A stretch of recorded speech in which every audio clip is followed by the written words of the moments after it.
uncharted waters, as far as Alaska, on America's western coast. What are they doing there?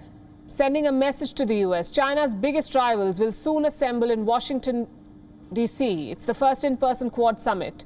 On the agenda are 4 C's: COVID, climate change, cybersecurity, and of course, China. A strong Quad is China's nightmare. So what does Beijing do? What it does best: battleship diplomacy. Last month, they dispatched 4 warships near Alaska. They were spotted by the US Coast Guard between August 29th and 30th. The ships did not enter US waters, but they did sail near Aleutian Islands, which is part of America's exclusive economic zone. Now, one of the ships deployed was a Type 055, which is China's most advanced warship.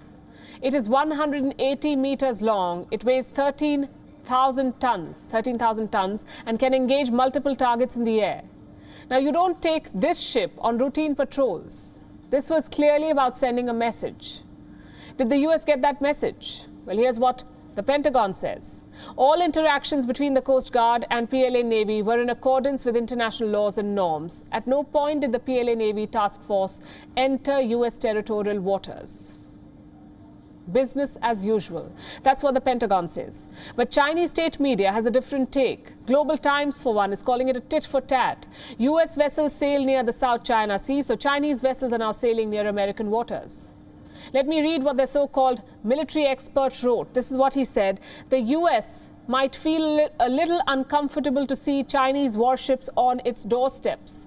This is a countermeasure and a signal against the US actions of hegemony. Just one problem. America is not raising hell. If Washington is indeed rattled, they're doing a very good job of hiding it, and rightly so. The PLA Navy is a regional bully. They act tough in the South China Sea, but their far sea capabilities are still suspect. So while this is definitely a provocation, it's not big enough to derail the Quad. In fact, it reaffirms the need for this summit, the Quad summit. China's ambitions won't end with the South China Sea. It will expand to America's west coast. China, of course, denies all of this. They're calling themselves the victims here, the poor regional power bullied by America and its friends. Listen to this. China has always believed that any regional cooperation framework should go with the trend of times to be peaceful and progressive, and to help improve the trust and cooperation between countries in the region. It should not target any third party or harm their interest. Forming cliques to isolate, exclude, and target other countries is against the trend of times and runs counter to the aspirations of countries and regions. Meet, talk, but leave us out of it. That is the message from Beijing. You see, China thought the Quad was a fad, an alliance that will eventually lose steam. Here's what their Foreign Minister Wang Yi said in 2018. Quad may get some attention, but it will soon dissipate. He compared it to sea foam in the Indo-Pacific. By 2020, the tone changed. The same man, Wang Yi, described the Quad as a security threat. He called it the new NATO. So much for sea foam. The fact is, the Quad is getting stronger. Like all alliances, it faces challenges, it has faced setbacks.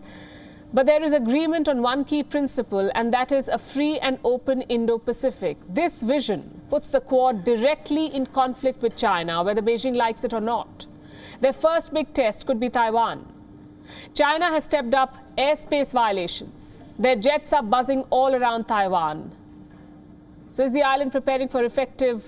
The island is in fact preparing for an effective response. On Wednesday, Taiwan's Air Force carried out military drills. President Tsai Ing-wen personally oversaw them. Multiple fighter jets landed on makeshift runways. The plan is to prepare for a Chinese invasion. If air bases and airfields are destroyed, how will Taiwan respond? These military drills focus on that scenario. They will continue for a week. It tells you how serious the threat is. China has never ruled out annexing Taiwan by force, so the island must live in constant alert. Imagine the same situation across the Indo-Pacific. Dozens of countries, all living in fear of China. Not all of them have US weaponry or US money. The Quad is a symbol of hope for these countries, an insurance against Chinese expansionism.